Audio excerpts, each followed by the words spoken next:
Hi guys, so I'm going to read Adventure Comics number 61. So this is the first appearance of Starman. So Starman, thrilling, sensational, brand new. Starman by Jack Burnley. When sinister scientific forces seek to take over the nation by paralyzing power and communication facilities, they run afoul of a foe possessing powers far more potent than their own. A figure of night and mystery, the amazing Starman, featuring the gravity rod, an invention that overcomes the forces of gravity and launches bolts of energy. From Maine to California and from Canada to the Mexican border, weird events of dire consequence transpire. The people of a great nation are on the verge of panic, for the very foundations of their lives are being blasted from under them. Telegraph wires glow white hot and melt into consuming flame. All telephone communication ends as the nation's switchboards fail. The board is dead. No communication with any other city. Those sparks, red hot. Dynamos and great power plants unaccountably flare up in searing sheets of loose electrical energy. Fire! Fire! Get out before it's too late! Transportation is paralyzed as all motors and engines burst into flame. As the continent quivers from the mysterious events, distraught military officials confer with Woodley Allen, ace troubleshooter of the FBI. What is to be done? This is outrageous, Allen. It must be stopped. I can assure you, I'm doing everything possible. After the angry visitors depart, this is a nightmare. There's only one man who may be able to get to the bottom of this. I gotta contact him. Removing a metal capsule from his pocket, Allen unscrews the cap, and wherever he is, the ultra-shortwave emanations from this radioactive capsule will flash him my call. Meanwhile, in the fashionable and executive Flamingo Club in the city of Gotham, so I guess they're in Gotham City. So, right this way, Mr. Knight. I have a table reserved for you. I trust you've made sure it's not in a draft. Really, I have to smile at you, Ted. A husky trap like you always sniveling and worrying about drafts and your health. Why don't you act like the man you could be? You know I'm not a well man, Miss Lee. Miss Lee, we've known each other for years, and you still call me Miss Lee. Don't be so wishy-washy. After all, we're not formally engaged. Then, for just an instant, an expression of excited interest fleets across the usually bored face of Theodore Knight. I'm not feeling well, Miss Lee. Would you mind if I were to take you home now? What, again? I don't know why I bother to go out with you at all. Don't bother taking me home. I hate to have you drop dead in my company. Oh, I wouldn't want to do that. Maybe I'd better go to a sanitarium for a while. I need rest. But as they are about to leave, the lights of the club and street suddenly go out and confusion reigns as panicky people grope about in darkness. Ted, where are you? Oh, he's probably hiding, afraid of the dark. But Ted Knight is not hiding, or bound for a sanitarium. Deep in shadows, he withdraws a luminous metal cylinder from a hidden holster. The gravity rod is vibrating. That means a desperately urgent call from Chief Allen. The gravity rod, a miracle of science which utilizes the powerful infrared rays from distant stars. Then Ted Knight divests himself of his outer clothes and assumes his night personality as Starman. Now for some action. Pressing I don't know if this goes down or yeah, I'm not sure what order this is.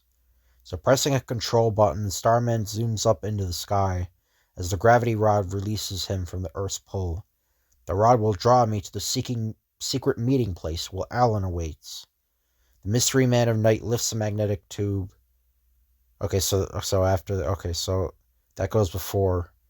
Tube aloft, and its strange mechanism is quickly charged with stellar energy. For thousands of years, men have spoken of the mysterious power of the stars, but I am the first to have discovered that radiated starlight can be harnessed and used scientifically. Far away in a shack atop a craggy cliff, Alan waits tensely.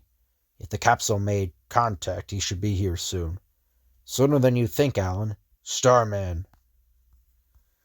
Hastily, Alan explains his urgent call. In short, America's communication and light facilities are paralyzed, and this ghastly situation has been caused by a sinister outfit called the Secret Brotherhood of the Electron. They're about to seize power, and set up a dictatorship. This is serious. Not a moment to lose. Leaving Alan, Starman points the gravity rod aloft and soars into the sky, propelled by the power of the stars. This gang must have an unknown device enabling them to nullify ordinary electricity. Holding the rod horizontally, the stellar traveler halts, standing motionless in space. An electrical discharge coming from the mountain below. That's strange. Then swiftly descending, he alights before a huge metal door in the side of a mountain. The sign of an electrical bolt on the door. What is within? The gravity rod releases bolts of stellar energy, melting the steel harder as if it were made of wax. There's not a door built that can keep me out. As Starman enters through a gaping hole in the metal, a terrified guard turns to flee. How far do you think you're going to get? Steel door crumbling like that! Help! But the magnetic currents of the gravity rod draw the frightened thug back to Starman. Stick around, chum. Yo! Glad to see you've changed your mind and you're staying with me. Now tell me about this secret brotherhood of the Electron, or I'll really get rough. I'll talk. Don't burn me with that gadget. Who is the head man of this outfit? Speak up. Our chief is the old guy known as Dr. Doog. You better not meddle with him, because he has a machine that makes him the most powerful man in the world. 6 months ago, he kidnapped Professor Davis and stole his new invention. It's an ultra dynamo that gives its owner control of the world's supply of electricity. He can blast you to bits with it. The guard pushes a button and a hidden door slides open. Tricky place, isn't it? Yeah, he's at the end of this tunnel. The warning of the intruder's approach is a flash to the secret lair of Dr. Doog. I think it's Dr. Doog. The electrical eye. Someone is coming. Nelson would have turned it off if he were coming alone. Meanwhile, Starman and the guard make their way through a steel tunnel. I'm anxious to meet this Dr. Doog. I'm warning you, you're heading for trouble.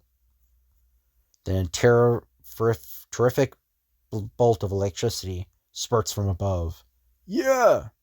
That deadly bolt was aimed at me, but my gravity rod deflected it in time.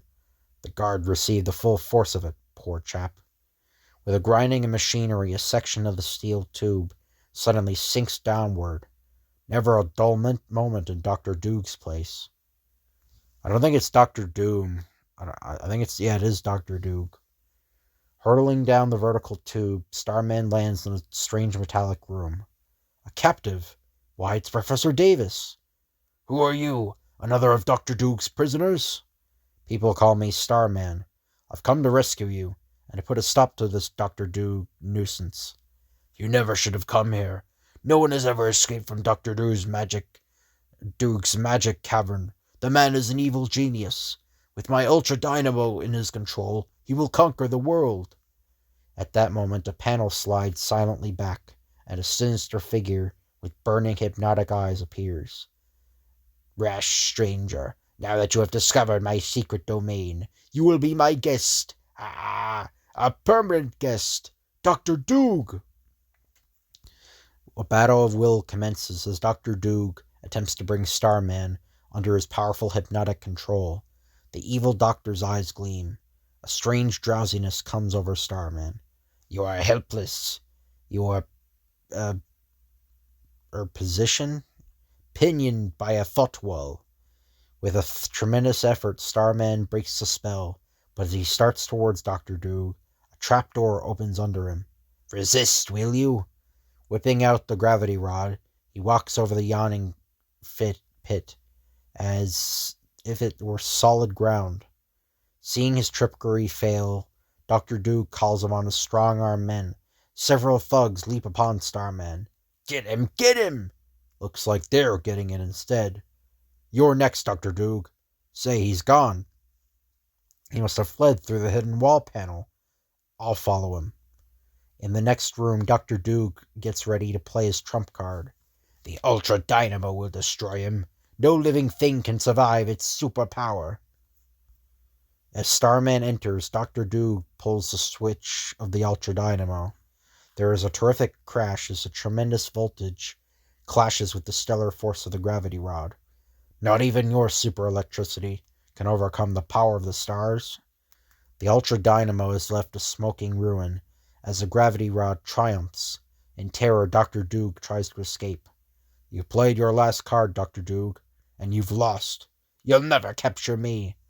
The Doctor dashes wildly down shadowy corridors in his panicky flight, and falls into one of his own concealed death traps. He was so tricky he fooled even himself. Yeah! Returning to Professor Davis, Starman leads him out of the dread cavern in the mountainside. How did you find your way out of that maze of tunnels? The gravity rod is a perfect guide, better than a compass. I know he fell to his death, yet I thought I heard Dr. Doog's evil laugh as we left. Merely your imagination, but I'll seal up the mountain entrance to make doubly sure we are rid of that fiend.